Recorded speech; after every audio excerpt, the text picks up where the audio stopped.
sales markets have, look, it's very fragmented because on one hand, I will tell you the sales market has actually been decently strong. Most of the deals that we've been able to get done the last 6 months that have been profitable for us have all been sales.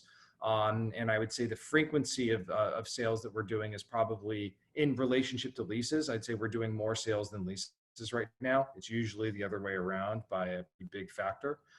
Just because more companies and there's just more lease transactions and sales transactions to begin with. So for us to do more sales is unusual.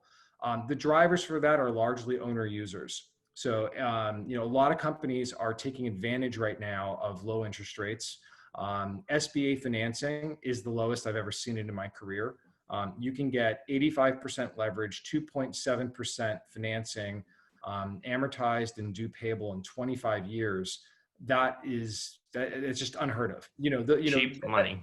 That sounds like a residential loan. I know for houses, people are like, oh, I just did that. For commercial, 4.7% would have been normal. So, or 3.75% would have been normal. 2.7 is extremely low. So what that basically means is that most businesses if they can come up with a 15% down payment, they can buy a building and they can own that building for basically the same or less than it would cost them to lease it in most scenarios.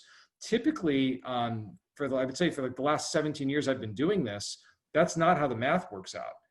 Maybe outside of Los Angeles, but in prime markets in LA where real estate is expensive and hot, you're looking at maybe a 20 to 40% premium in your operating costs to own a building versus rent it. So the fact that you can own it for the same or less is really driving interest in buying buildings. And we are very, very busy selling buildings right now to people that are buying them for occupancy.